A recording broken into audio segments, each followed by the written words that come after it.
Nyght, ride on the track.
What's going on? What's going on, everybody? What is going on?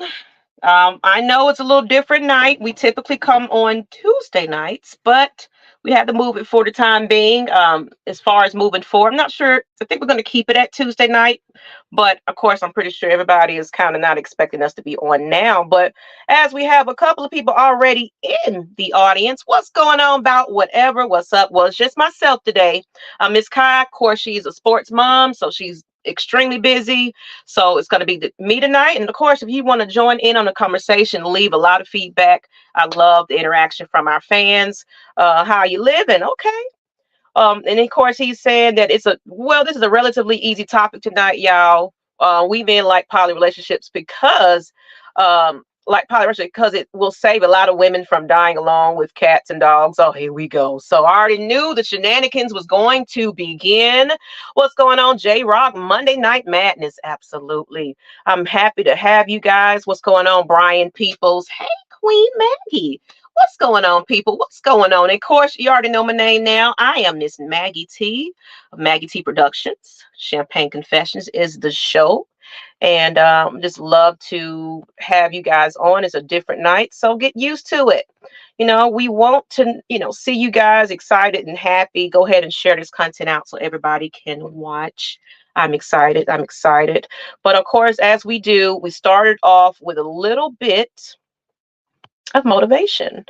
And with that motivation, I like to leave you guys with a thing to go to bed with, positive note, because before the shenanigans, we gotta kind of just get our mind together, because today you had a challenging day. Whatever day you had today, make sure you just don't go to bed with it. Let's wake up on a better note. So with that, I got a little bit of my mental space motivational moment, as you guys know, with my mental space LLC. But I have a quote for you guys to kind of take a look at. And this is by Maya Angelou. You guys know her very well. She is a very powerful woman, and her words, everything just spoke to you. And I just wanted to bring this to you in attention. It says, you may encounter many defeats, but you must not be defeated. In fact, it may be necessary to encounter the defeats so you can know who you are, what you can rise from, and how you can still come out of it. And I just want you to kind of read that a little bit, because I always encourage everybody, we're human, and human mistakes happen. Sometimes you fail, and how you handle that failure when it doesn't lead to success is how you power on and move forward. You have to pick yourself up and learn from it. If you let that thing defeat you and you just give up on it, you allowing it too. That's one thing about the power of the tongue. You have to speak things into existence. When you say, I'm not good enough, I don't know how I'm going to go on, I don't want to be here, guess what? You're going to start weighing yourself down and doubting yourself. But when you say, you know what, this is just a bump in the road. Hey, what's going on, LLQJ? How you doing? When there is a bump in the road, look, I'm not sure how religious you are, but God shows you the path, so you just got to take one step forward. Even if you went a couple of steps back, keep moving. Just like J Rock for Life said, fight through it. Don't give up. Surround yourself with people like-minded that are doing the same things that you're doing, that are getting up and doing their daily affirmations or working out and getting their day started. Why do I wake up on a negative note? Maybe there's some things that you need to regroup, regather, and regain control of. And some things you can't control, it's out of your control. Don't beat yourself up about it. Some things we cannot control, but only handle the things that you know you are capable of achieving. And it starts off with just the effort. If the effort today was just to wake up out the bed and sit up, and that's all you could do for that day, you've done it. You've done enough. You did more than you expected to do because you had been laying around unencouraged, but you did sit up. And my Matt Mike Sports says, focus on what you can. That's right. What you can control. That's the most important part of things. So let me get this off the, picture so we guys can kind of see, some of your reactions and things like that. But I love it. And as you can see, Good Shape University, shout out to Nyght Ryder's Play of the Mayor, Albany. He just won Best Podcast of the Year. Him and Nyght Ryder was Producer of the Year. And, I always support business. So this is his shirt brand at Good Shape University. You guys check them out. I think they're actually on tonight at the same time. It's like a music preview show where a lot of local artists submit their music, and he kind of takes it and critiques it and give feedback. And, he shows a lot of love to those local artists and everything else and interviews. So shout out to him for winning that award at the ATL Raps Awards last month. So with that being said, I actually want to go ahead and go into bringing in a special guest. But let me get her description up here and everything so we can properly, I and the audience, I'll give her some love, show some flowers and everything else. I don't know what that is, but hey, you're just saying, shout out to him, his comment and everything. But I'm appreciative of you guys just tuning in to us tonight. But it says, this is Tia.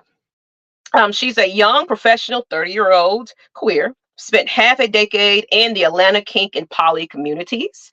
Professional work is in marketing, employer branding, and hobbies includes animals, gardening, and hiking and learning new things. And I think I'm excited to have her on because this is an avenue of a relationship that I'm actually interested in. And I love to bring on people. And we did this a couple of years back. We actually had a person in the that relationship lifestyle that gave us some feedback. So it's great to have some people that are experienced in that. So let's go ahead and bring her on. If she is ready, let's go. Miss Tia, how are you today, ma'am?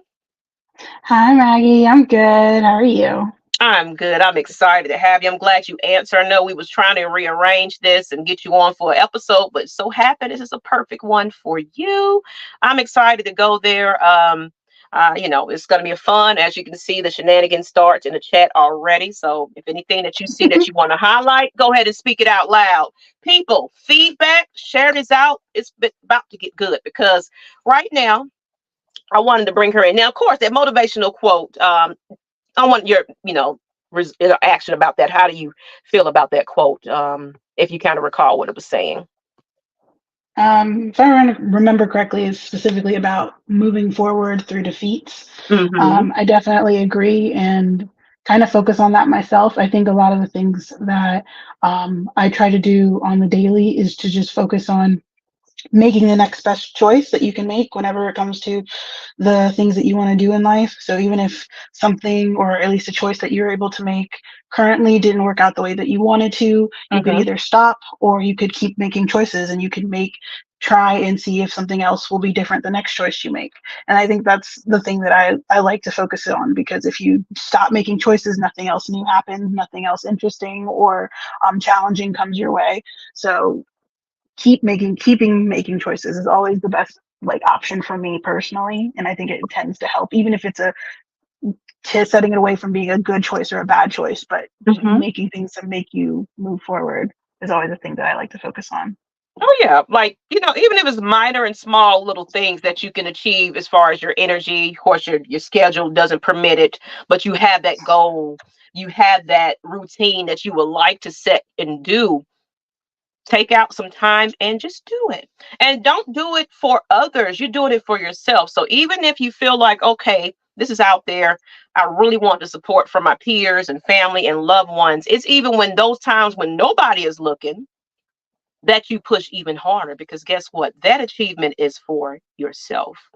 One thing about it is self improvement, self healing, self betterment, just being the best version of you each and every day, no matter who is behind you. Sometimes we have to have our own back. So if you set those choices, whether they're good or bad, you're making decisions for yourself, though, not influenced by other people's thinking, judging your character or what have you. People are going to have their feedbacks about the choice that you make. And, oh, you shouldn't do that. I think you should do this. But no, you stick to your guns and say, you know what? But this is what I'm passionate about. This is who I am. And I'm not changing that for anybody else, but for myself. So that's that internal healing that I always encourage as a mental health coach. We have to heal within, fix ourselves first, gain that confidence, and then you can prosper and be the best version of yourself. So thank you, Bob, wherever he said he's back. And leave some comments, people. If you're new to the channel and you're just watching, subscribe, leave some feedback. Don't be afraid. Everything is unbiased. We don't judge here. This is just an open platform for you to openly vent if something hits you, so you always learn something from this show. So let's get right into this one. It's a video. I hope it's not too loud. That kind of goes into a little bit of what we're talking about. This is going to be brief, though. I don't want to focus on this one too much because we want to keep the positive going. But there is a video that's going around by the name of Diddy, where as you guys know, the allegations have been out there. The feds have raided his home looking for, evidence of domestic abuse. Cassie came out and said, hey, this is what's happening to me. Of course, trigger warning if you guys are a part of, in domestic situations. That's why I said I don't want to stick to it too long. I don't even want to show the video. I don't want to trigger anybody. But I do want to play the, apology that Diddy stated, and then I think we'll talk about it after that. But let's go ahead and get this video going. Yeah, come on in the chat and tell me what you think about this video. Let me know if it's too loud. I'll take it off. But I got this and just thought it's about a minute, so just hang tight. Tell all your people to join in so we can talk about it. Let's do it. It's so difficult to reflect on the darkest times in your life, but sometimes you got to do that. I was fucked up. I hit rock bottom, but I make no excuses. My behavior on that video is inexcusable. I take full responsibility for my actions in that video. I'm disgusted. I was disgusted then when I did it. I'm disgusted now. I went and I sought out professional help. I had to go into therapy and go into rehab. Had to ask God for his mercy and grace.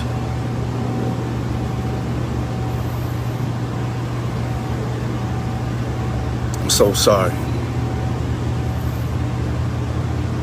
But I'm committed to be a better man each and every day. I'm not asking for forgiveness. I'm truly sorry.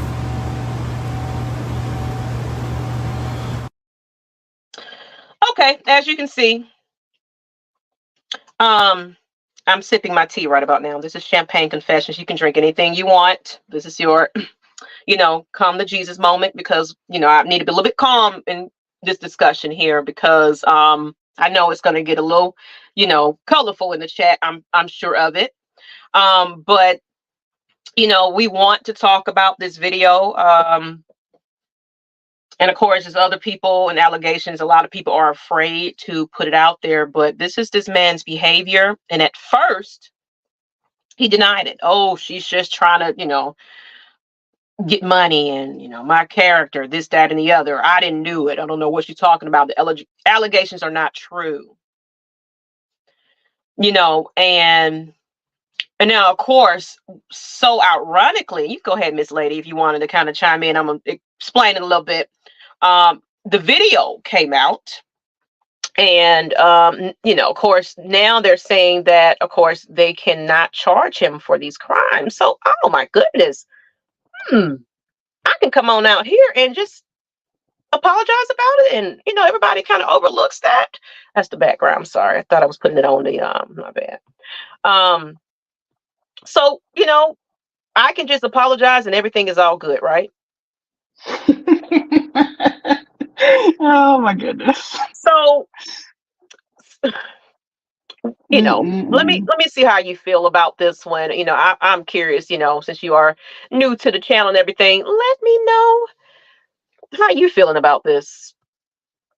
Honestly, I've never been big into celebrity culture. I really don't pay attention to a lot of things when it comes to beefs or people talking or people fighting or anything like that. I did see this when it came out because it came across a lot of news. Especially, this is actually the first time I saw the apology video, and honestly, this is one of the reasons why I hate celebrity culture. It's not about you. It has nothing to do with you. I don't care if you're apologizing. He should be in jail. Seeing the original video, he should be in jail. That was an excessive amount of assault. Him coming out and saying, "Oh no, I'm so sorry. I'm getting help. I'm going to therapy." Yeah, great, wonderful. Oh, that sounds wonderful. Great. Do that work, but that doesn't mean anything or help anything when it comes to what happened previously. And just because you're getting help now, honestly, does not necessarily mean that you're actually going to not do something like that again to someone else. Absolutely. So now the idea of him saying that and then just being like, "Oh yeah, this should be enough. This should be okay." Sorry, that's my dog. Okay, that's fine. He tends to sound like an old man sometimes. It's very ridiculous. But just because he goes and says that, everything should be fine. No. I don't even know why. The idea that he felt like he should go out and apologize publicly, and that it would mean something is almost offensive in of itself. It's just no, you should be going to take yourself to the authorities to actually say "Hey, I did this thing." Yeah, I have a problem, and these probably are the cases that I'm paying off. But you know what? I want to right my wrongs. I'm this so-called better man now, and I want to go ahead and just take accountability for my past actions. But like you said, who's to say that he is really a changed man? And I felt, I'm gonna give it back to you.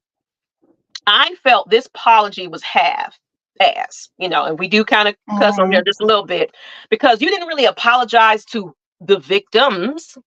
You just you know what? I'm a bad man, and everybody. It's a dark time, and I just whatever. I can say that. Oh man, I was drinking last night and I just started acting up, man. And then I keep doing it and keep doing it and keep doing it and keep doing it. I'm not learning from my mistakes, but I'm going to come up with every excuse under the book because guess what? Now you can't charge me for this because guess what? I don't pay her off. And now even the Fed saying, "Oh, we can't do nothing about it because it was previous time and nothing else we can do about this case." But that doesn't mean that you are in the clear here. It's just kind of an open window for other people to come out and say some things. And what you got to say on that one? No, did he actually did they actually have a settlement case? That was I said, I haven't paid that much attention, but he paid her off and just was basically keep silent. I don't need for all this to come out. And she took she took the money. And to me, I felt like she when she came out, it was a lot of people saying, oh, she's doing it for clout. She's trying to get paid. And, you know, I'm sure the wear and tear on one thing, let me take this off the screen. Just being the victim, you know, the victim blaming at the time, you know, so it's like, oh, we ain't gonna take her serious. Even celebrities like, man, whatever, she just doing this. We hang out with P. Diddy, he's my dog, you know, I don't believe none of this. And then it's like, it's the trauma. Do you understand that trauma bonding and things like that? You don't know what she's dealt with for years and how long she's held on to this. And let's keep in mind now that whole Kim situation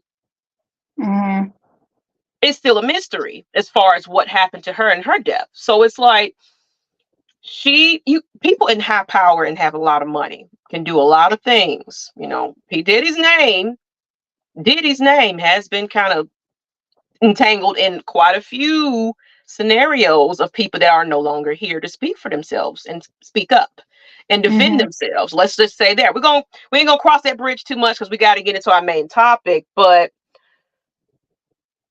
you know, I think she was like, you know what, I don't want to open this up again and I have to relive this over and over and over again because it's going to go to court. You already know it's a high priority thing where it's like everybody want to be in the courtroom, everybody is following her. I don't think she wanted that attention. She wanted to bring awareness to it, but she thought about it was like the backlash from it, the good and the bad. It was like, okay, I'll take the money, I'm good over here. And I feel like that's one of the positives and the downsides of having such a fast and visible like stream of information and people having access to other people's lives. Even if we're talking about like the impact that'll have on victims, women in particular, even back in like the late 90s, early 2000s, back when the internet was starting, but not nearly as advanced as it is now, where, oh yeah, the information can get everywhere. Everybody can know what happened or think that they know what happened, but they didn't necessarily have all of the video out all the time, all of the information that would have corroborated what happened to people.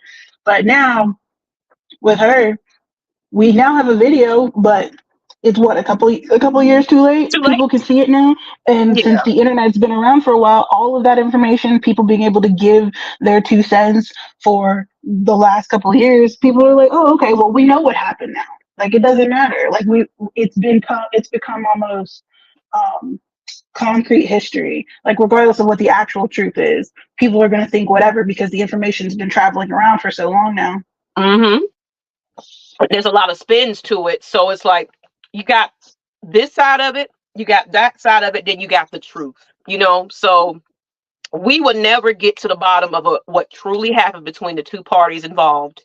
You know, who's to say she provoked him? Who's to say that she didn't? But clearly from that video, she was unprepared for what was coming her way.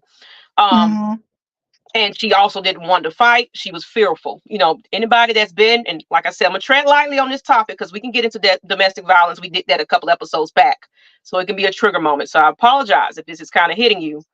But sometimes when you're in that fear, your body just shuts all the way down. And you go into, you know, a mode of, let me just take it so he won't hurt me, kill me, you know, or let me not fight, because the more aggressive he gets, the less I'm more tired, exhausted. So let me just lay here like I ain't got nothing else or life in me so he can back down. Maybe you know, when you're in a panic, your mind is doing whatever it does in survival mode. That's what I, you know, learned from my mental health coaching.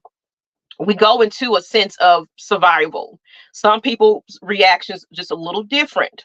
Some people go, let's attack, get away. Some people goes into a sense of shock and they shut down. So it's just a matter. And it's about whatever said, what exactly is he apologizing for? Being a monster, so he says. That video was disgusting, is what he's talking about.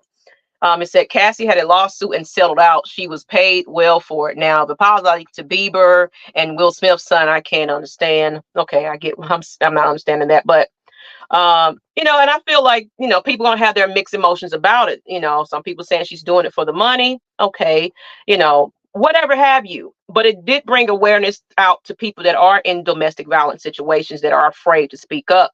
And she is a voice for that. So whether you get something good and bad out of it, I look at it as a lesson for some people that's like, you know, even celebrities behind the scenes with all the money and the fame are still getting these situations happening to them. So it makes them even more human. I feel you, but she shouldn't have took the money. She should have thought of the trauma before she took the money. And you know, so it's like, I get what you're saying about whatever, but you got to really look at the victim here. You know, let's put her feelings in perspective of this. She did what she felt she was capable of doing as far as the energy she brought into it, and maybe just leaving it alone after a while, after all the, you know, pull from the media and everybody to making a circus of the situation. It's like, I can't do it anymore. Yeah, I, taking the money is not necessarily an admission of that there wasn't trauma, or that correct. she or that it wasn't true, or any of that. Taking the money just means that I want to end this current interaction. Like, I don't like where this is going, or for Correct. whatever reason, I want this interaction with this person, with the media, with this case to end. And I don't know what the information was out at the time when it comes to whether or not there was video available, but if no one thought there was video available and she's saying, oh, these things happened to me, and no one's believing her, like, what is she supposed to do? Sit there and go to trial for something that, in a lot of cases that are even, like, unfortunately, even more evidence is available than this case, people still Hmm. treat it as a he said, she said type of situation. And so, Absolutely. like, okay, yeah, sure, if you feel like you don't want to deal with the situation anymore, people are like coming at you left and right, taking the money is not something I'm gonna like look twice at from somebody. You know, because it's like, I'm gonna put my experience from it. If a lot of people that kind of watch us faithfully in the past few seasons, I was a victim, not of domestic violence, but of rape. And it was when I was younger. And, you know, you victim blame them as well. And what I shouldn't have done was kind of just like, you know what, I'm not mentally capable of going to court and handling this. You know, when it happened, I was terrified, told my parents, they knew of it. Police came to the house, asked questions. But because I was in such a sense of shock and I was embarrassed by it, I was like, you know what? I don't want to do anything else about it, you know. And but that trauma alone affected me throughout my years. It affected my relationships, how I clung on to people, had a lot of Mhm. separation anxiety and clinginess and things like that. So I had to deal with that. I'm through therapy and everything else. I can actually talk about it without getting emotional, but you have to stop looking at it from that point. Like, she just don't do that. You don't know what this person, you know, was going through. I wanted to take my life at points. I didn't feel like I was valued. I was good enough. I felt used and dirty, you know, and I wasn't good enough for anybody. You know, so you just can't look at that when she was getting beat down and things like that, and she tried to hide it and stick up for it. And I'm pretty sure her family was aware of it. And a lot of times when people are in that domestic violence situation, we can only but encourage, but they truly have to want to get out that situation. And so it's a lot of the disappointment, the lack of, you know, communication with your family. Sometimes they get too manipulative and take you away from all that, make you feel lowered and low. Mhm. So you actually is like, now you're weakening up. It's like, you know, I'm not good enough. My family doesn't love me. I'm going to stay here because that's where the money is.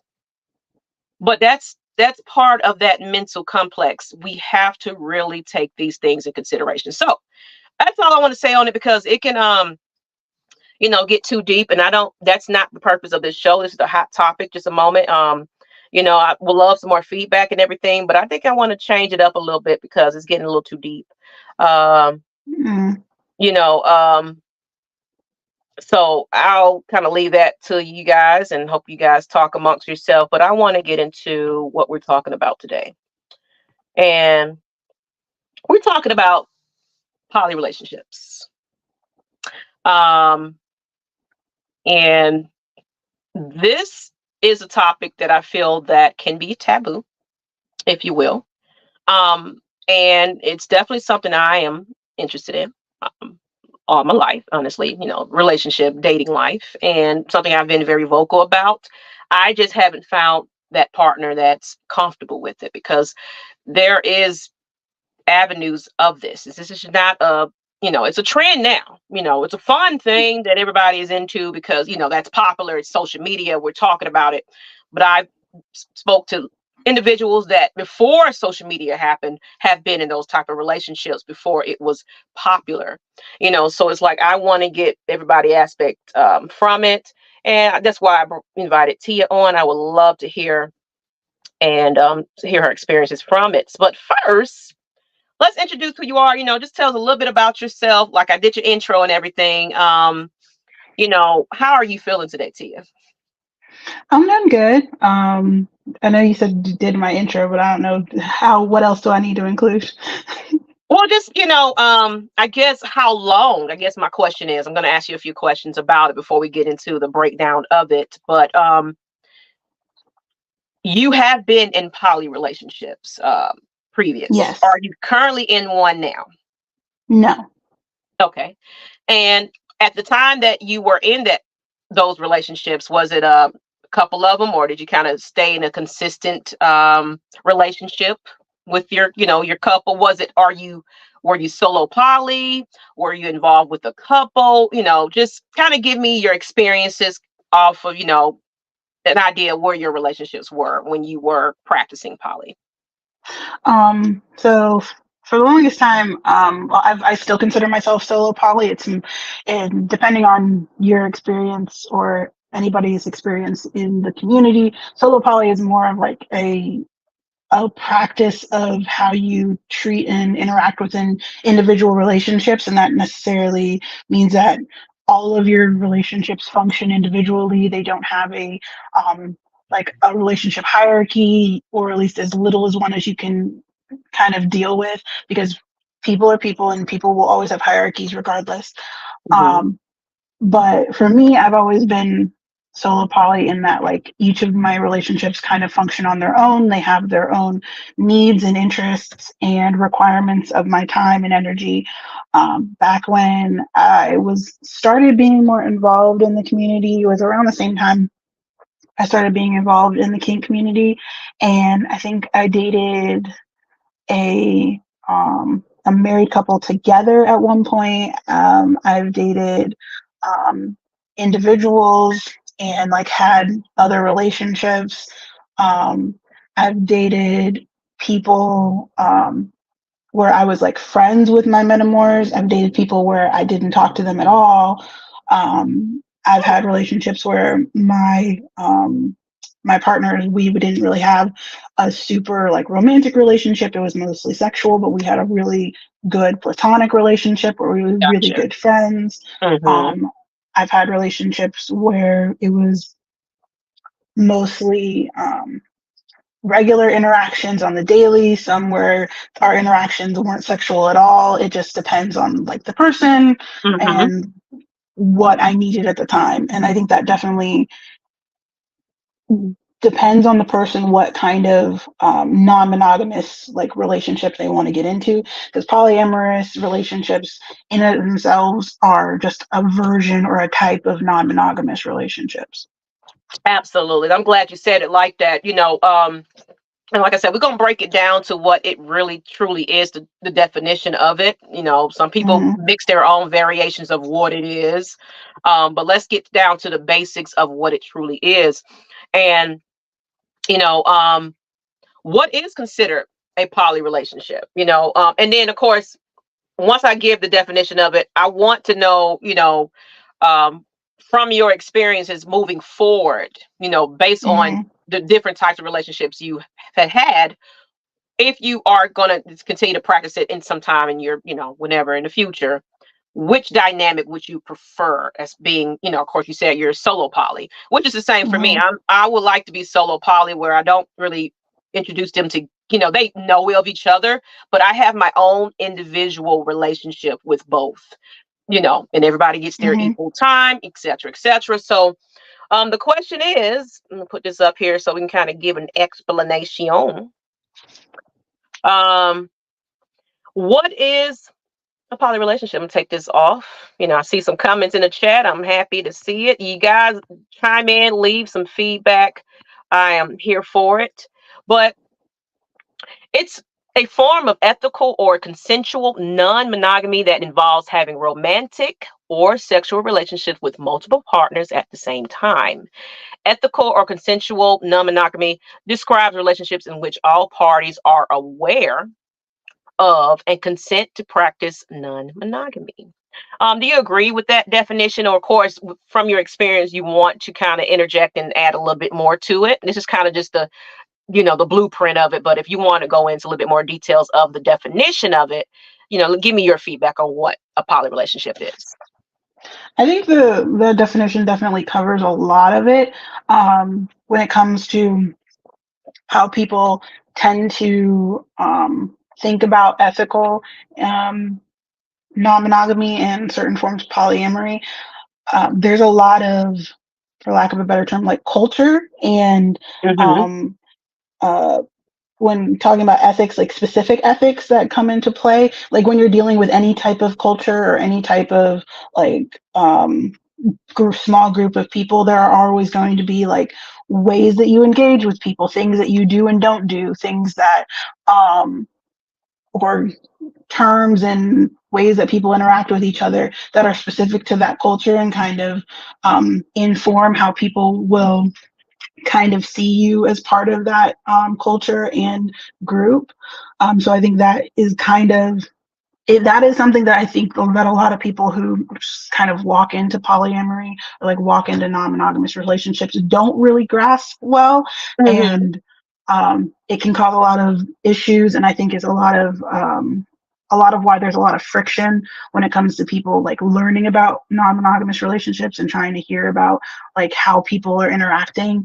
And kind of, there's a lot of, like you said, we get a lot of pushback from things like that, mostly because I feel like people don't necessarily understand the culture and don't come into it with an understanding that they're going to be kind of joining a culture and a new group of people with a new set of ideas. But I think that definition works pretty well. I think the romantic or sexual is a part that I would disagree with, because a lot of people in polyamorous relationships can have like completely platonic partners that they don't interact with in a romantic or sexual way. It's a general. That's why I said it can be a little bit more complex and broken down just a little bit more into that. But this kind of just an idea. That's why I'm happy to have somebody that has experience that can kind of go in a little bit more deeper into it, because the purpose of this is not to encourage it. You like what you like, we're not saying please do this or else, but it's giving you a different idea of how relationships are nowadays, and kind of getting you to clear out what your thoughts are about poly relationships as it being just a sexual thing. And it's like, oh yeah, I'm just trying to find somebody, like we were talking backstage, so people looking at it like this. Whenever I'm in these groups, it's always more of the wife, girlfriend is looking for somebody for her mate, her male. And a lot of times their foundation is not really fixed. So it's more of a, let me fix my relationship. Let's bring an extra in. And I think that's where the miscommunication is, because this is actually a relationship, of course, like you said, platonic relationship, romantic, sexual. There's different breakdowns of what these relationships are. It's not just what people try to sexualize it to be. Now, of course, yes, you're going to have some couples that are being sexual with one another. And, you may have your partner over here, then you have your partner over there. But for one thing, it's still the respect factor. You are dealing with multiple people, and then you're coming back together to be with one another. It's the safety that comes with it. So this is not an open window to say, hey, I can just go be with a whole bunch of people and it's all cool. You still have to set those boundaries in these type of relationships. This is just not an open window just to do whatever you want to do, because you also got to make sure that foundation that you have, that, whatever you got going on, if you guys are agreeing that, hey, we're to a couple together and we will date other people, you got to think about how your partner's feeling, so it can go really, really deep into it. But let's get into these comments just a little bit. I saw a question from J. Some interesting ones. I got a question for the both of you. I'm not sure if I missed the answer, but what do you two prefer solo or group poly? And if you want to kind of go into that, since you've are in the community and things like that, because I'm still on the outside looking in. I've had situations where I was a plus one, but it was more of it wasn't a romantic situation. It Mm-hmm. wasn't platonic either. But I was involved with the couple, and we had a sexual encounter, and then but there Mm-hmm. was boundaries and things like that took place, and there was respect and things like that. So the communication was there. Hey, she likes me, you like me. And then of course it was that situation, and she Yeah. liked her individual relationship with me, and she took me out, things like that. So um what's the difference from a group poly or solo? That's a good question. So group poly isn't necessarily a thing. Um, Solo poly is a very non-monogamous term. Solo doesn't necessarily mean dealing with one individual person. Mm-hmm. It means that you as an individual, like you as an entity, don't try and like create a life with other people. So I'm gonna see if I can try and explain this properly. So Mm-hmm. you as an individual, when you consider yourself single, you have your own life, you have your own home, you have like your own things going on. And when you're in a relationship, like usually, or at least normally in society, you kind of merge whatever you have going on with the other person. So like sometimes Absolutely. you'll merge households, sometimes you'll merge finances, sometimes you'll live together, sometimes you'll like share pets, like all that kind of stuff, where you kind of take whatever you've got going on and try and mesh it with someone else or someone when you're in a relationship. Solo poly, because you understand that you're working with not just yourself, but not just one other partner or two partners, you have maybe three or four or however many you have. You as an individual are sticking to your biggest relationship being with yourself. So like Mm-hmm. you put your highest priority, your biggest hierarchy whenever it ever comes to dealing with other people is whatever is best for you and whatever you have going on. Your partners are important. Your partners have their own needs and their own time that they need from you. And you take whatever you have extra after you take care of yourself, you deal with whatever you can when it comes to your partners. You're not trying to merge finances. You're not trying to necessarily get married or move in with people or any of that. All of your relationships are all separate and individual. So like I Mm-hmm. could be a solo poly person and I could be dating a married woman on one end and we could go hang out every like 2 to 3 days and be cool and just go on like regular dates, go hiking occasionally, maybe.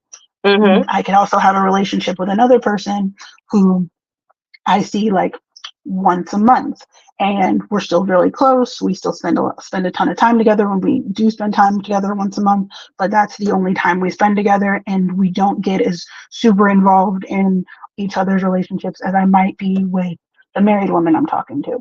Mm-hmm. And all of those individual relationships, these people might talk to each other, they may not, whatever they feel up to doing, but your main focus is always on making sure that you as an individual have the autonomy to interact with whoever you want to interact with, and that Yeah. you give the other people in your relationships the respect and the grace to be able to interact however they want to interact and express themselves and however they want to do that. Mm-hmm. Boundaries are specifically for yourself. So if you're interacting with someone that you don't think will work out for you or isn't going to serve you mentally or physically, emotionally, however, then it's up to you to decide whether or not you want to interact with them, and you can make that decision. Group poly isn't necessarily the opposite of that. Solo poly is more of an individualistic type of thought. Um, the like maybe the counterpoint to it may be people who date as couples, Yeah. maybe people who are dating specifically to merge finances. There are people who try to have like kitchen table poly situations where like all of their relationships can have conversations and come together and function as a unit. So you Gotcha. interact with each other, you merge finances as like a group of four or five or however, and you try and work and treat your relationships, your individual relationships are individual, but the relationship as a whole within the group is also an important thing to keep track of. That's generally how people tend to think about it when it comes to those different types of relationships. Of course, like there's, like I said, there's solo poly, there's kitchen table, there's don't ask, don't tell, where people will have a relationship but they know someone else, that their partner has another relationship, but they don't want to know about it and they don't want to interact with the other person. There are a lot of different ways that people will try and structure their relationships to best serve them, and it honestly depends on who you are as a person and what you can and can't handle. Absolutely. I'm glad you said that. And Christy Lewis, thank you for watching. I know a man with 3 female partners. It works for them. They live together and they are very protective of their relationship and one another. And I want to kind of chime in on that definition because I was married and in long-term monogamous relationships since high school. And I can count 2 on my hand. So here I am about to be 40. So all I've known is monogamy. And I, truly was into that person. When I felt that, okay, maybe this relationship is not going to work for me, I always exited and gave them the common grace to make that decision whether we want to move forward or not. I've always been open about my sexuality. So during that time, I, was toned down on being vocal about it, but my partners knew of who I was, so I'm always been open and honest with everybody. And I've always spoke poly, I was like, this is what I'm interested in. But at the time I was kind of like, you know what, that my partner is not okay with it. So I'm going to compromise a bit, and we'll have our relationship, and long-term relationships. But recently got divorced, and after soul searching and discovering myself, a lot of therapy, a lot of things like that. At first, I identify as bisexual. And after a while, now that I'm looking at my years and things like that, I knew what I was attracted to, and I was more worried about what the outcome of what people would say. So I kind of settled and kept quiet about it for the most part. But after a while, it's like, I'm getting older. My children are prospering. They're doing great. I have a graduate. I have one that's going to 8th grade. I got another one getting ready to go into her sophomore year, junior year of college, high school, etc. So it's like they're a lot older. And I had that sit down with them. It's like, hey, this is your mom. This is who I am, because I'm now dating. So for me, my interest is more solo poly.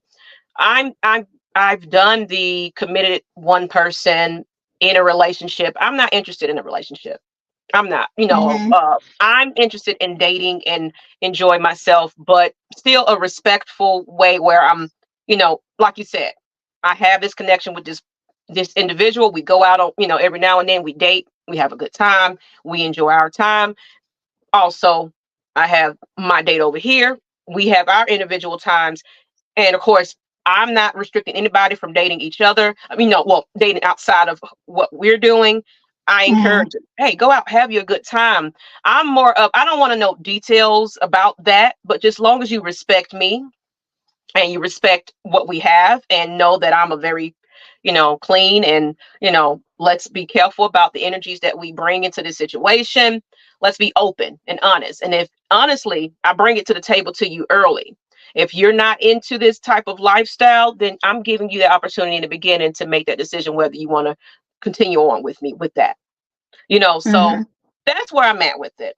So I'm interested in, I'm just not, I've done the relationship, I'm out here enjoying my life and just living the best way I want to without saying, okay, this is my tie down right here. And that's it. We're going to develop our relationship together and build around that.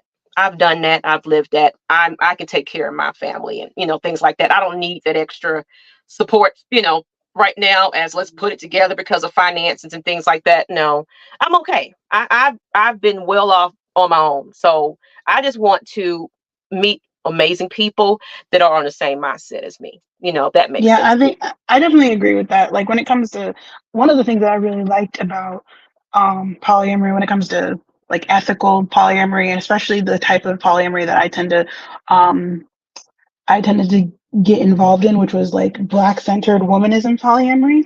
So that focuses specifically on autonomy and the ability for individuals to like not focus on that kind of relationship escalator that we all get into when it comes to like, oh, okay, you've been dating for 2 years, so you have to get married, or you have to, someone has to propose, or like you guys got to move in together, or you have to have kids, or these are the things that you need to do for your relationship to be valid or important or justified for spending time with another person. It was one of the things that I didn't really like about that. Like, why Yeah. should my relationship be dictated whether or not it's important, on whether or not we're living together, or whether or not Yeah. we've been together for a certain number of years, or yada yada yada. So personally, I've always focused mostly on like my autonomy and as an individual, whether or not I am able to like spend the time that I want to spend with the people that I want to interact with in whatever way that I want to interact with them, whether that's like being like a super emotional, like romantic relationship with someone and not have any type of sexual relationship with them, or have like a really great, like very monogamous looking relationship with someone, but we all go and like go to play parties occasionally, or both or either of us end up meeting someone that we really like and we think is amazing, and like they end up becoming part of our relationship just by happenstance. Because personally, I don't like people, this is just like a personal thing on my end. I don't particularly enjoy when couples go hunting for people. It is not Yeah. necessarily the That's best thing. not my thing either. I don't like it. You know. I know people can do that, but and we've talked about this a little bit, where people will kind of go into a situation where they don't understand what's going on, and then they don't understand the concept of autonomy or the ability for the person that they're searching for or the person that they're hunting for to have like their own wants and needs and interests, and that the woman that they're looking for to like make their relationship complete is probably not going to be like this amazing individual piece that's going to fit into their relationship. It's going to be an individual who's going to have her own interests and her own needs and is going to need things from you. And it means that your original relationship is not going to be the same. So people Correct. searching for something like that can be very detrimental mentally for them and for the individual people that they're talking to. So personally, I prefer the idea, or at least the concept, of like having a relationship where you're open to like meeting individual people or like talking to someone. So if you like meet someone at a farmer's market and you're like, oh my gosh, you're really awesome, let's go have dinner, it would still be fine, and it would be something that you can like work through and work towards, Yeah. rather than it being like, oh, together as a unit we're going to go search for this other person Yeah. to like complete us, which is not a thing. You know, and I'm glad you said that, because this is kind of what my standpoint is. It's like I said, I've been in long-term relationships since high school. In between, like I kind of did the single life shortly. Then of course I was like, oh, you know what? I want to be in a relationship, but I've grown out of that phase, if you will, where, that's what I worked on in therapy, about the need of people. I have to Mm-hmm. have somebody in order to make me feel whole and things like that. So that was that attachment that I was dealing with, but that based on my trauma that I had. Mm-hmm. And abandonment. I have, a lot of stories about family abandonment, things and that and the other, lies. So it's like I had all that concept. So it's like I clung to people that I shouldn't have, based on the good feeling they gave me at the moment, but it was always temporarily. So I always found myself feeling alone, if you will. Mm-hmm. So in my relationships, it was like I was putting in the effort more than that person was putting back into me. And it was like I started questioning, am I better off just being by myself? So once my marriage started kind of dwindling down to being non-existent, we pretty much separated, really barely talked. Communication was there. I started learning to self-heal, self-entertain, be with amongst myself and be happy within, where I started gradually going away from, I need to talk to you all the time, to the point where it's like, not really. I'm okay over here. I'm Yeah. perfectly fine. So that's where I'm at now. I don't like when my peace is disturbed because, we're not on the same wavelengths of what I mean about our relationship. Me, I personally just don't want a relationship, Hmm. where it's like I'm obligated or I feel like I have to explain myself and you have your feelings. And of course, this is a human feeling. You have every right to feel however you feel, but Exactly. we have to be on the same page here. You're developing feelings. I get that. But at the same time, I can like you, but I'm not completely invested in just one. I'm solo. I'm single, but I am dating. And that's comfortable for me now. I'm Yeah, perfectly fine with that. no, I definitely get that. And I think one of the things that I enjoyed about like learning and like getting more into polyamory as like a culture and an idea was that in understanding, especially when you're focusing on the autonomy piece, is that people aren't valuable specifically because they meet all of your needs and they meet all of your expectations. In relationships aren't necessarily valuable because they meet all of your needs and meet all of your expectations. You can have people in your life who aren't perfect all of the time. Like someone isn't inherently like disposable because they don't meet all seven of the things that you want out of like a romantic partner. Like I can have a relationship with someone where we can do like two or three of the things that I think are cool when it comes to relationship. Like we can go like watch movies and we can hang out and we can talk or whatever, but we may not Hmm. be sexually compatible or we may not Hmm. have the same values. But that doesn't mean that that relationship or that relationship I have with that person, either as a friend or as a platonic partner or whatever, is any less valuable than a person who I Yes, have a romantic relationship with, or correct. that I have slightly different feelings for, or we are slightly more compatible in a different area. And I think that's something that's difficult for a lot of people, especially a lot of monogamous people, to understand, in my Hmm. opinion, because people tend to have this concept of, okay, well, we've been told that you're supposed to have like this perfect person, or there's this one person out there for you, or that your relationships are only good if this person is meeting all of these criteria that you feel that they should meet. And granted, no, you shouldn't spend time with people who you feel are not worth your time. Like if you're talking about Hmm. people who like treat you poorly or who aren't good at communicating or whatever. But when you're talking about the only quote unquote thing wrong with this person is that like they don't like the same like football team, or you guys can't get together and spend time on this one hobby that you have, or like, okay, well, we like all of the same things and we spend time together and my friends think they're cool, but they don't like doing this one thing with me, or And we that's may the end not of be all be all. It's like, oh my God, I exactly. can't deal with that. So you're not compatible to me. I can't, mm-mm, you So know. like I've had relationships where people were like really great and we had great chemistry and we were really great to each other, but we didn't feel like I didn't have an interest in making that a like monogamous relationship. I didn't have an interest in like, okay, well, they have to be my one person. Like, no, they're a great relationship. I enjoy how we spend our time together. I enjoy the way that we get to be together. But that doesn't mean that I can't have other relationships. And in the same vein, even if I find a relationship where I think I'm super compatible with this person, we have tons of chemistry and we get along, that doesn't mean that the relationship I currently have with this other person who we may not have the same type of chemistry, or we may not be into the same things. It doesn't make that relationship less valuable. And Correct. people, I think a lot of the times, the concept of treating everyone in every relationship, regardless of what it's made of or whatever components it has, as important, is something Yeah. that people aren't really good at Oh, grasping. you said something there, but I want to get into the purpose of it. What is the point of, you know, being polyamorous? It says, polyamorous relationships allow our emotional, sexual, and practical needs to be filled by multiple people.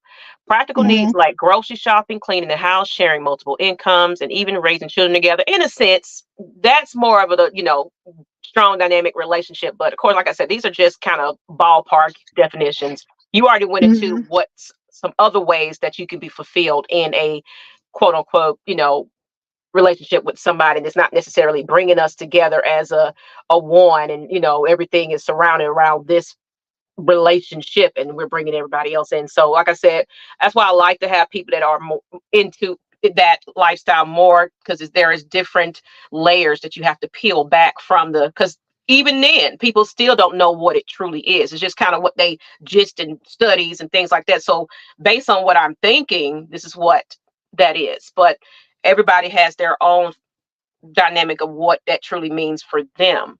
And like you said, I have a friend of mine that her fiance is in a poly relationship, always been interested in it. I honestly gathered that she's not really comfortable with it, but she's going with the flow because her partner is indeed into that.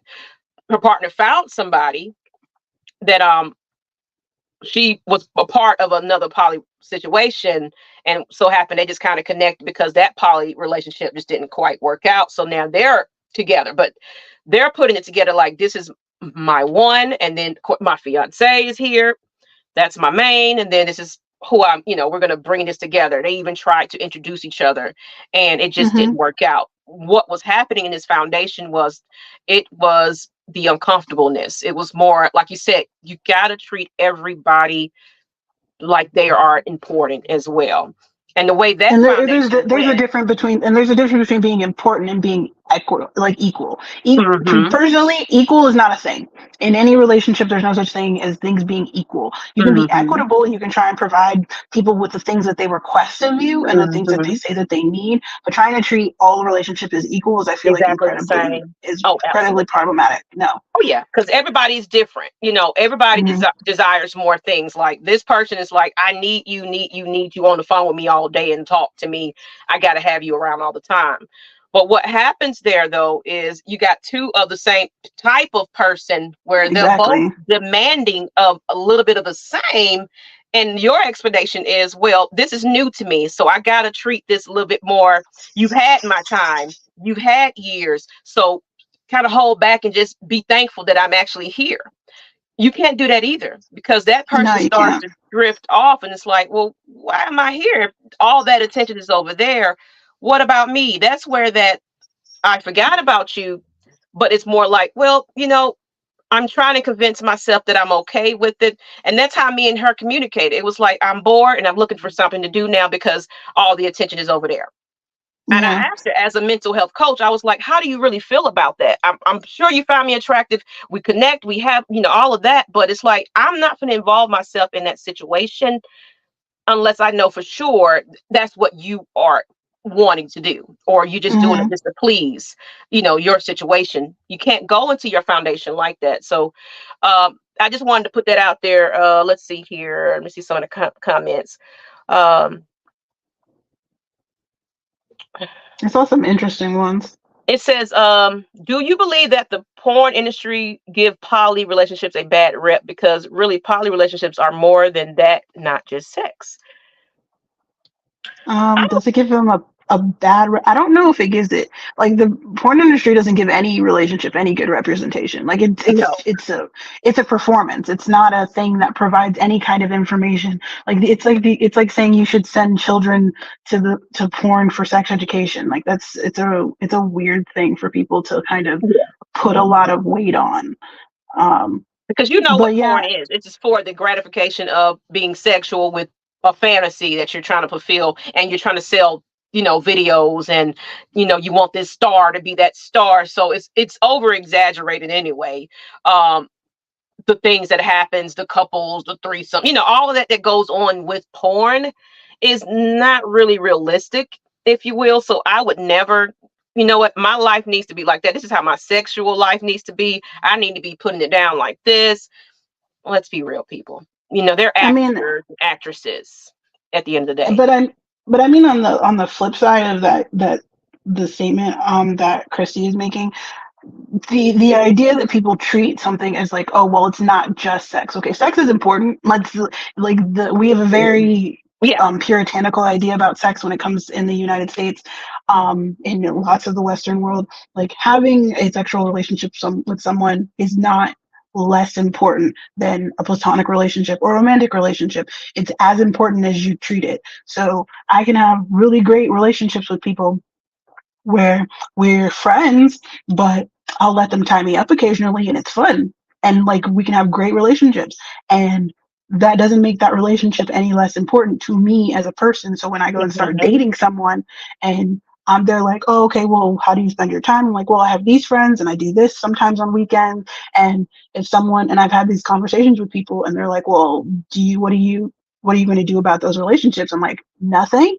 They're important to me. There are people that are important to me and there are relationships and interactions that are important to me. So treating the idea that something is like quote unquote just sex is like a negative, as something that like is something that we shouldn't consider as an important part of relationships with people is kind of problematic in my opinion. And I like what Matt Mike Sports says. He's kind of responding to Christy. And then, about whatever, I would love for you to just kind of just listen to what we're saying. I think you're still in the mindset that it's just everybody's trying to get out there and get yams and things like that. But we got to think outside that taboo about what it is, and look at it as far as the platonic, just think about if you are in a monogamous relationship, like she said, it's just you're going to be involved with different people, you know, for the same sake, like when you do go out and you're single and you just want to have fun and kick it with somebody, and you don't even have to have a sexual relationship, but you just like that, time spent with that person. You go hiking, you go on trips, and you just have that bond in a different way. He said, I don't, Kristen, when she was asking about the porn influencing, I Mm, believe people in their own twisted fantasies mess things up. They want others to fit in their lives and not have a genuine relationship with a solid person. that's And, very good. of course, and then Chrissy said, okay, it's always been known and expressed throughout history. It wasn't until I met people or a close relative was in one that exposed me more to the relationship side of it. So it's like, I'm glad you able to kind of gain a little bit of understanding from the, from an outside of somebody that actually is successfully in that type of relationship. Um, and J Rock said, I'm still here just listening all ears for this episode. And that's cool. It's a topic that, a lot of people are arguing and fighting about, and some people will still won't get the grasp of it, but at least you're taking a different side of it. And it's like, you know what? Okay, that makes a And I little bit think, more sense now. I feel a little bit and I better. think, I understand it more. yeah, I think that's also a thing when it comes to like this topic specifically, is because people, and same with like any other type of like subcultures like kink or everything like that, people come into it with a very shallow idea of something, and they So, like something that they've just viewed or something that they've like been told once or twice, and then yes. they kind of perpetrate that across whoever they end up talking to, even if they've had maybe one experience or talked to one person or whatever it is, but they don't take the time to understand like the philosophies behind it, or how people in relationships will interact with each other, or how like one of the most ethical people who are polyamorous could be someone who understands what their like energy limits and emotional limits are, and is only in one relationship with one person because they recognize that they wouldn't have time for any other people within a certain time range. But that doesn't make them any less of a polyamorous person. And the idea Hmm. that like you have to be performing it in a specific way, or be like expressing yourself in a certain way to be like part of a community, is something that people, especially people who are new to the community, don't always understand. Absolutely. And that's why, and I'm glad, Krista, you getting, you're being, learning something that's insightful and informative. And that's all the purpose of Champagne Confessions is. We're going to take a topic, but we're going to kind of break it down and look at all aspects of it. Like myself, it's like, I'm not interested in a relationship. I've been there, done that, and it's not of interest. And I had a heated conversation with somebody in a group, and it was like I said, the question was, would you ever get married again? I've done that. I'm fine without it. And it's like, you will let one experience to change your mind about it. It wasn't one experience; it was one marriage. But when I was in my relationships, the goal was marriage. So I wasn't wasting my time with people. But now it's like I'm gonna say this: I have learned that I like my peace, my time. I like my space, however you take that. I like to be able to lay in my bed, wake up to my own will, do what I want to do, and keep my routine going. Now, if I Mm-hmm. involve you within that week and we do have our dedicated times, we spend time with each other, but I still have to have my time to myself as well, and having someone there with you all the time, I'm no longer interested in that, so uh, I rather like-minded people that's like, yeah, I'm cool with that. We can just build a relationship this way. I like that we spend time with each other, but I also like my individuality and my space and time. And I don't Mm-hmm. interrupt that. And I don't, what are you doing? Why aren't you talking to me? It's like, you understand what I'm doing because I'm being very transparent with you. I'm being open. Hey, I got another date this weekend. Or, okay, hey, when are we going to hang out again? Or we do come together and we spend each other, like spend a night or whatever the case may be. But I have that flexibility and I'm not obligated to explain myself. I'm Mm-hmm. comfortable with being me. So, and then the last That's one, definitely that's go definitely a ahead. good way to go about it, for especially for different people who want different things Mm-hmm. out of like interactions with other people. Mm-hmm. And I think, what is Absolutely. it about? What is it? I'm sorry, I don't remember what his About handle is or what their whatever. handle. I think they gave one more interesting comment after Christy. I don't know if you could pull that one up. Let's see. After Christy said this decision has been okay, right here. Yeah, that one. Okay, he said, I hear you, but that ain't making sense because I took psychology, and of course, okay. And men don't want women who sleep around with, uh, many men. It's a turn off. And that's what we're saying. It's like you have your bias about what we're saying it is. And in your course, in your mindset, you're not convinced. And we're not here to change anybody's minds about it. We're just trying to get you to look at it from a different aspect of it. And of course, you can take however you feel about it. If that's just not what you're into, perfectly fine. I'm all, for it. So, you wanted to kind of go in on that one. Yeah, mostly because like I understand that like people can take different courses, but if you definitely spent some time in sociology, you would understand that everything is socially impacted. So we're talking about as a society, especially as a current society, people have kind of decided that that's something that's going to repulse men. So the idea, or like the question I would kind of encourage you to ask yourself is, why do people find that repulsive, and why especially now people find that repulsive, considering there are lots of different cultures and societies where women and men and families were structured very differently than they are in the United States and in the Western world, that are not focused on whether or not or who women or men end up sleeping with. And it's not a big focus of that society or the way that they do their family structures, and the way that men finding who, how women sleep around or how they spend their time or who they end up having sexual relationships with, how that was created and how that idea was kind of pushed on people, and why we kind of consider that important, or why people consider that important for such a long time. There are lots of reasons for that, and they have absolutely nothing to do with things being inherent, and they have absolutely nothing to do with um, it actually being something that is important or wrong. I Mhm. definitely would encourage you to go back and look through those courses. Yeah, and I agree. I think just kind of take out the emotion behind it and what you think it could be, and really just read into it a little bit more um, outside of this show. Because of course, we're not experts here. We're not telling you this is what it is. Everybody's idea and their definition and how their relationships are different. So we might say some way, some other people practice it differently. It's different aspects of how poly is. But I want to get into is it mentally healthy is one of the questions, now that we kind of broke it down to kind of what it could be, is it mentally healthy?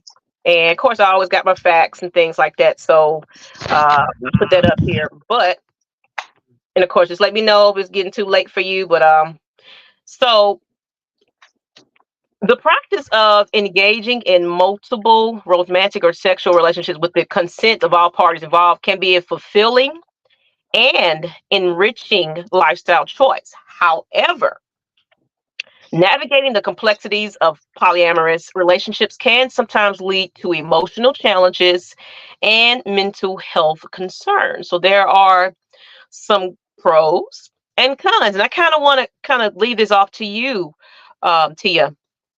Mhm.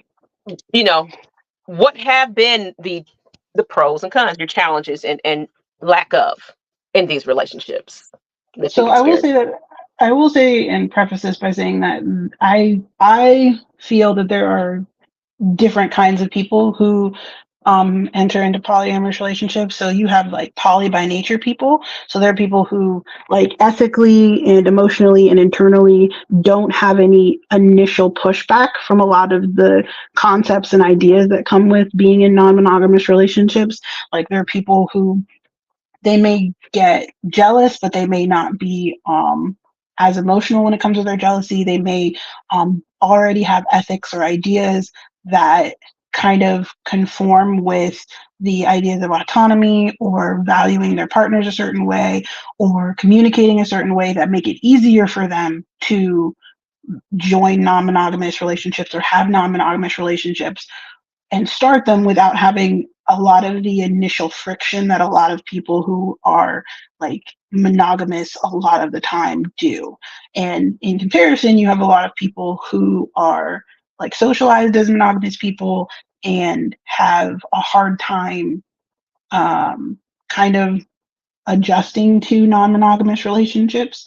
That this can be people who a lot of the time I see a lot of people who come into polyamory from being part of a marriage or being part of a current relationship and their partner kind of said, hey babe, let's go check this out. And they started looking into it and started like joining relationships without actually doing a lot of the internal work and seeing if it even would fit for them as an individual or if it would be good for them as an individual.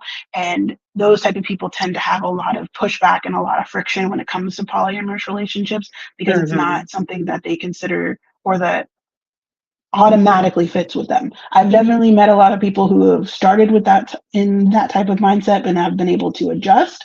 I've met a lot of people who have not been able to adjust, and it tends to create a lot of friction for them in their current and future relationships. With that being said, I wouldn't call it like mentally unhealthy or healthy. I would consider it to be a like a continuous practice. There's a certain amount of mental health practices that you should do as an individual, regardless of whether or not you're in a Hmm. monogamous or non-monogamous relationship, that I I think agree. makes it easier for you to be able to function in those relationships.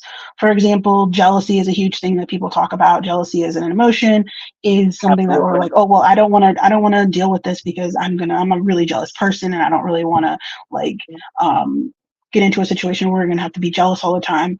Well, the idea is jealousy is an emotion just like any other emotion, like anger, like sadness, that you have to find Hmm. ways to work through.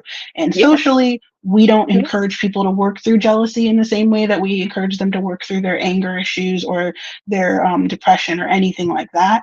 And I feel like a lot of the time, those very strong emotional triggers and responses to these types of things that we've been taught to have these types of responses to these things can be detrimental to people if you don't know how to work with or understand or break down why you're jealous of something or the insecurity behind a jealousy. It can Mhm. cause problems. It can lead you to feeling insecure all the time and can lead Yes. people to having like other issues that can manifest as like anxiety. And Mhm. I've had friends who've had like potential like eating disorders and all these other things that come from them having way too much anxiety around their relationship, monogamous or non-monogamous. For some, like people have a lot of messed up reactions to monogamous relationships as well. So a lot of these things that are like a mental triggers for people, I feel like people are often more encouraged to seek the kind of help that you would need when you're in polyamorous and non-monogamous spaces than you would be in monogamous spaces. So the Oh kind yeah. of jealousy that you get in a non-monogamous relationship, people are like, okay, well, you should probably, let's see if we can sit down and talk about this. Let's do your shadow work. Let's see if we can go to therapy and talk this out and see if we need to work through this. Versus in a monogamous relationship, there are a lot of times where people will be like, well, what are they doing to make you feel jealous? Okay, well, Yeah. that's their Deal with problem. They need to it. fix that. Yeah. Yeah. Or like, or if they're making Mhm. you feel jealous and there's something wrong with the relationship, you should leave. Like, there are lots of very strong reactions to that versus the type of solution mindset that I get from a lot of polyamorous communities. Mhm. Like I said, this is all based off of the communities that I'm in that are very ethically mindseted. So we spend a lot of time on these types of things. It's very different in open relationship type communities or swinger communities or polygamous communities, which is very different.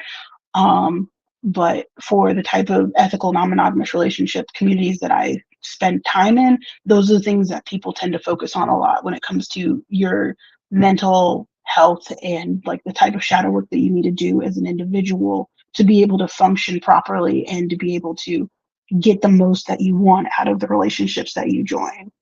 Absolutely. And I'm there with you. I'm all about self healing, self improvement, fixing oneself before you want to. I mean, regardless if it's monogamous or not. Your foundation internally, if you are dealing with some inner things that you need to take care of, face, if you will, some accountability about your own self. You accepted some things, you didn't want to face certain things that can kind of, once you get past it, it can kind of make you cope better with situations.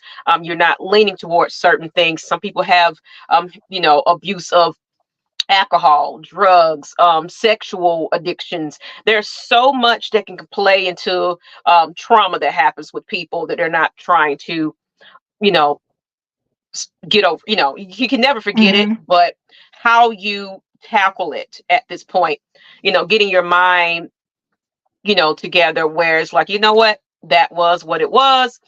I am a better person now. I can move past this. I know now how to handle when things are tough. When the relationship is not quite going the way I feel, but I should be able to communicate. If communication is an issue with me, that's a barrier for me where I don't know how to express myself. And maybe the person is just not understanding how I feel because I can't tell you how I feel. I just expect you to know based off of Mm-hmm. gestures and body language, and they're looking like, what's wrong with you? Oh, nothing. So how do you expect me to understand what's happening with you if you're not communicating with that? Well, I don't know how to communicate. I just know how to yell, cry, and get my way about things. Well, that Mm-hmm. means something that you have to kind of work on too. Communication. Instead of the you, it's the, I feel that how this happened bothers me. So this is why I'm acting the way I'm acting. So learning how to express that without at the heat of the moment where we're angry at each other, we're yelling at each other, and nothing's getting across. You got to sit down like the table talk and says, okay, you know, I had a bad day yesterday. And, kind of breaking it down where all the emotions are out of it. I just want to express myself and tell you how I feel. Let's come on a common, ground. We are in this together and we want to communicate when things are bothering us, regardless of what type of relationship you are in. We are still individuals at the end of the day, and we have to be responsible for self and how we feel and what we accept and don't accept. So we are a Exactly. working project, a process, So when you recognize that these are my triggers, and I'm letting you know that, and that person, well, this what bothers me. These things right here, boom, boom, boom, boom. Now we're putting down the foundation. It's like, okay, now let's come together a little bit more on a smoother, it's going to still get rocky. You still going to, everybody's emotions get involved depending on what's happening. It's not going to always be smooth, you know, Mm-hmm. but now you can communicate through those rough paths, and get through it a little bit more better than you typically do, So for me, work on self before you try to get in these relationships or whatever you call yourself, getting yourself involved in, So what do you think about that? I get what you're saying about the, mental. It can be healthy regardless, as long as you are healthy, Yeah, internally. I feel like a lot of, and this is something that partially why I feel like it's been healthy for me, especially someone who's like on the spectrum. I am very particular about the way that I communicate. I'm very straightforward. I prefer things being very clear. I'm not great with social cues. I'm not great with understanding people's body language when, especially for Mm-hmm. people that I don't know. It Mm-hmm. takes me like months at a time to understand how people will express themselves in like those little tiny ways. And within that learning period, it can be really stressful and really anxiety inducing, not understanding how people will communicate themselves. In that way, I've kind of taken a lot of the things that I've learned from being in a lot of like non-monogamous and like kink relationships, like weekly check-ins or monthly check-ins with people, where you kind of, like you said, take all of like as much of the emotion you can out of the situation and be like, hey, every Saturday or something, we're going to sit down and be like, okay, how was your week? So was there anything going on during this week that kind of made you feel a certain way? Did I do something during this week that made you feel a certain type of way? And you're coming into that kind of discussion and that kind of check-in, understanding that you're going to be given criticism and providing a certain amount of criticism, and having that mental like being in that mental place where you can accept that and understand that that's what's happening, and that you're trying to together work on your communication by providing that information to each other in a pretty neutral space and a neutral environment. Be like, hey, yeah, you kind of said something to me on Tuesday that I wasn't feeling really great about, and I didn't really know how to tell you at the time.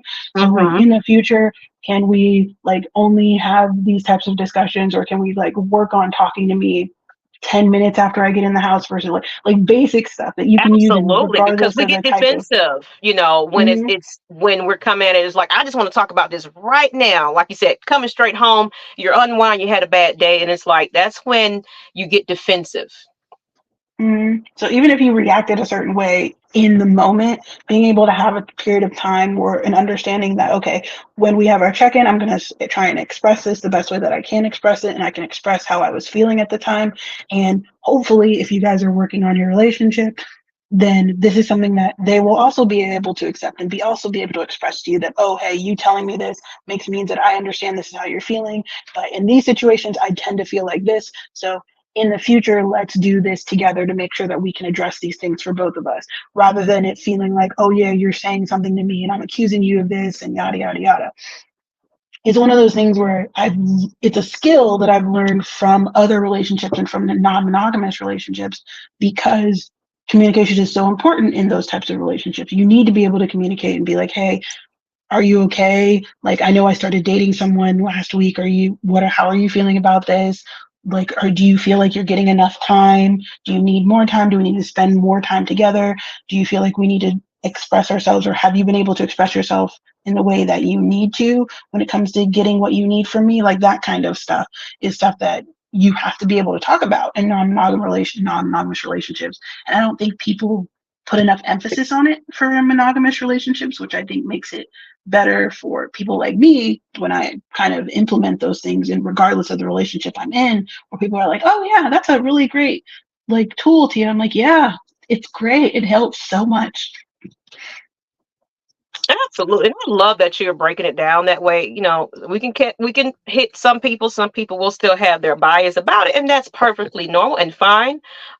We're definitely not telling you this is how life should be, and that's how everybody should be. Everybody's preference is different. If your end goal is marriage, so be it. If your end goal is not marriage, so be it. If you want to be with one person monogamously, that is your prerogative. So we're just educating you on a different type of relationship. Now we're going to get into the downside of it, and then we're going to, of course, have our last sip and just kind of finish up our discussion on it. Just to kind of bring up some, so people are kind of going into it unbiased. Biased to the situation, uneducated about it. So when they go into it without really educating themselves about it, there is a downside to that type of relationship. So I wanted to bring that up to the forefront. And this is kind of telling you what can happen when you kind of go into it naive and just thinking, oh yeah, this is just an opportunity for me to have all kinds of fun, and it's just all about that. And you're thinking of it like this is just because somebody wants to just be sexual with a lot of people, and just to have fun. Oftentimes often couples who agree to polyamorous relationships struggle with maintaining the rules. That is the downfall of it, you know.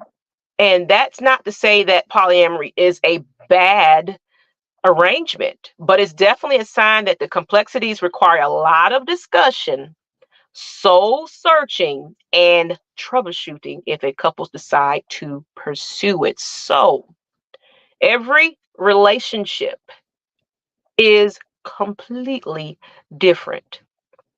Mm-hmm. Everybody is looking for different things, and their dynamics. It's complete, like you said, a wife, a couple. You're just out there having platonic friendships with that person. So it's different aspects. So it's like what you may have with one partner, or a relationship or whatever friendship, it could be completely different on, your other, you're still solo, or however whatever your case is. There's so many complexities to what these relationships are. So if you go into it with the same mindset, like, okay, what works for this person works for that person, not necessarily. Everybody has their own definition of it. And what you got to go on saying on that one? I'll kind of tackle this on a couple different fronts. So tackling this from a couple's perspective, when it comes to the downside of polyamory, I would say that when people try and come into non-monogamous spaces and try and still function as a couple, that's going to cause problems for themselves. Mm. One, because like we've addressed that people don't often do a lot of the like groundwork when it comes to addressing whether or not your relationship can is good for or can function in a relation can function in an environment where you're trying to have either sexual or platonic or romantic relationships with other people. Some relationships won't function well with that. The other option or the other issue is we tend to say a lot in polyamorous communities is that whenever a couple comes into spaces and tries to, like, let's say date a woman together, the original relationship between the two people does not exist anymore. Mm-hmm. It's no longer around. Whatever relationship you thought you had doesn't exist anymore. You have to create a completely new relationship. It's going to be a completely new relationship between you and your partner. It's going to be a completely new relationship between your partner and the new person, and you and the new person, and you three as a unit, if you want to think about it that way. Because it functions as basically four new relationships that you have to manage and understand and put energy into, it's a lot of work. And if people Mm-hmm. are trying to do it in, let's say, the most ethical way possible, it's a lot of energy. And people don't always have time for that. Like, shit's hard out here. Like, you don't always have time to be worrying about your feelings, your other partner's feelings, your like new partner's feelings, trying to put together enough time for everyone, trying to make sure you give enough energy to yourself and to all Mm-hmm. those relationships. It's a lot of work. So people not being able to do that amount of work, or not even wanting to but aren't able to, don't have the energy. Sometimes people end up falling back on their original relationship and end up hurting the new person. There are people who, to avoid that kind of issue with trying to start basically a new relationship and kind of re-examine their original relationship, a lot of times people will add rules and put boundaries onto their like original relationship, which Mm-hmm. will alienate and harm the person that they're trying to talk to. Um, there's a lot of things that can go wrong and a lot of things that can hurt a lot of people. Mm-hmm. And on the flip side, for people who are individuals and trying to date and trying to like get to know people, because there's so many people coming in and out of spaces, you were talking about a lot of people not knowing what they're doing, a lot of people not being able to communicate properly, a lot of people thinking that they're putting in like rules to kind of like take care of themselves, but end up putting in rules that end up hurting the other person because they don't know how to go about communicating properly. Like there's a Mm-hmm. lot of nuances to that kind of stuff. And it means that when you're not able to properly gauge yourself and your personal amount of energy and what you need, it can end up with you hurting some people. And that's something that as a community, people try and like educate and help people understand. But when you get a lot of people coming into situations not knowing what's going on or not being willing to have those conversations or kind of unpack their original biases, it can cause a lot of strife and mean people end up having these weird understandings of what non-monogamous relationships are, and it can cause a lot of like bad representation for the community. Yeah, and I agree with you there. It's like and I'm gonna get to Chrissy's comment. When every individual,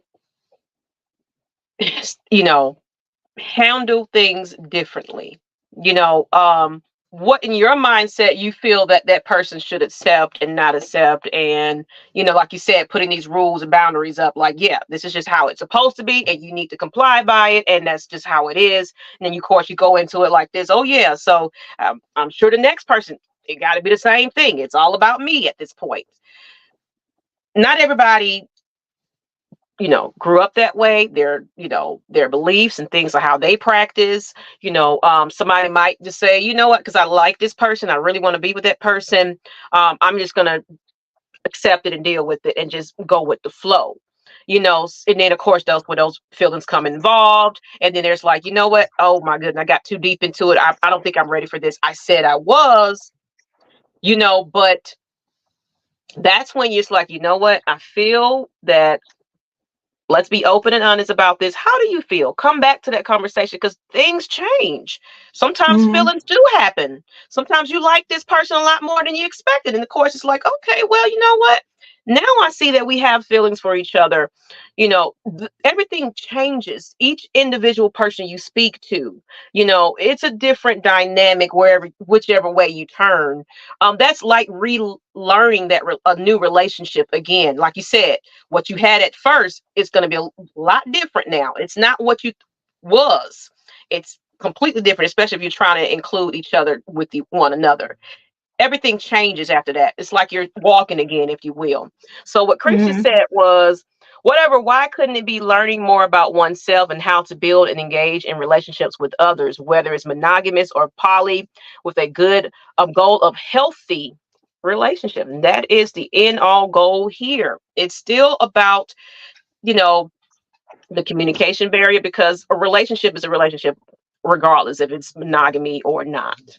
You know, Mm-hmm. it's still, I say, the still the same concept, you know, and how you treat each other, especially how you want that back on you, you know. So how you treat the Mm-hmm. one individual, you also got to treat, you know, them that way, and everybody get the mutual respect for one another. There is no because dishonesty can happen, you know, Yeah. sneaking around. I mean, if you decide this is going to be your one person and then y'all, you know, there's still a lot of that that comes into play, just because now you kind of get an open window and it's like, oh yeah, she'll be all right with it. But are we communicating that?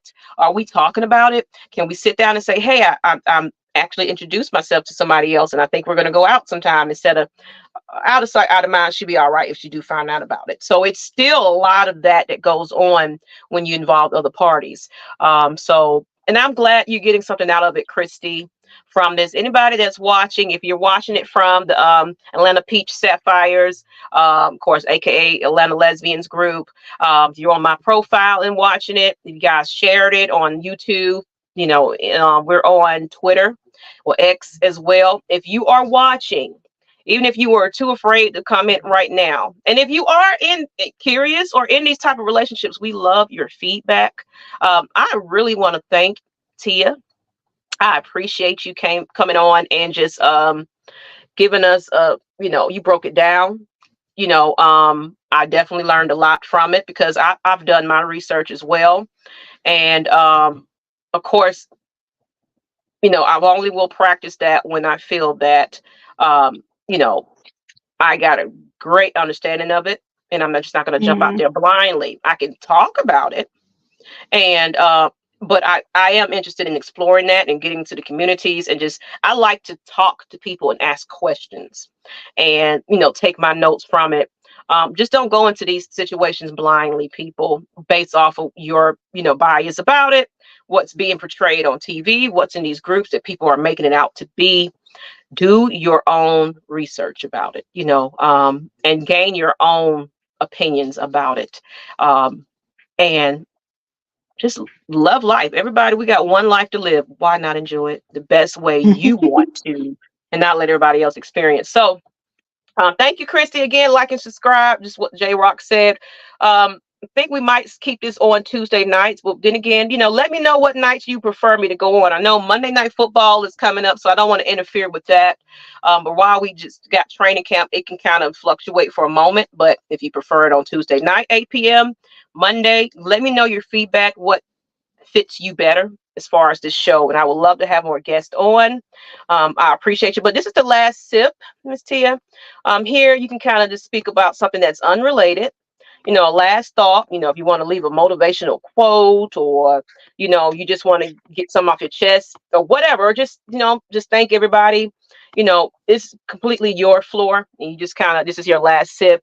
Your reflection, basically. So I'm gonna let you go ahead and lead it off. Miss Tia, thank you for coming today. And, just go ahead and leave your last sip. Oh, well, thank you. It was definitely a great conversation. I always like talking to people and being able to, especially who express interest in some of the things that I've spent a lot of time researching and spending time on. I will say that, like, coming from like this community and spending a lot of time on it, personally, it's something, and like we kind of express it, it's something that takes a lot of energy, a lot of time, and me personally, it's not something that I seek out, and it's not something that I spend a lot of energy trying to like collect people like you collect Pokemon cards. My personal goal was always, and has always been, to like find people who like I mesh with emotionally, like mentally, physically. And if that means more than one person, if that means just one person, if that means like one person that I end up spending time with, and then like somebody that like I spend like Saturdays with occasionally, it's all based off of what energy I have and what I can provide to the people in my life, and what benefits them and what benefits me. So the idea of people kind of like trying to like gain a ton of people to have like a ton of relationships with isn't something that's like a huge goal of mine, and it's not necessarily a huge goal of a lot of the people that I interact with. It's just about finding those meaningful connections and making sure that those connections are getting something out of being with you, and vice versa, and that you're able to provide something to their life and they provide something to your life, regardless of whatever that is. I find that I enjoy being able to provide lots of different things to lots of different people. I like being able to like come onto these things and spend time talking and sharing ideas. I like being part of Peach City Sapphics and like talking to new queer humans and spending time learning about what people are interested in, and potentially going on new adventures, going on hikes, spending time with new people and new experiences. I think that's should be, at least for me, that's my main goal right now, is to meet new people, have new experiences, and to enjoy what I can. Because I just turned 30. Shit's hard. I want to have some fun.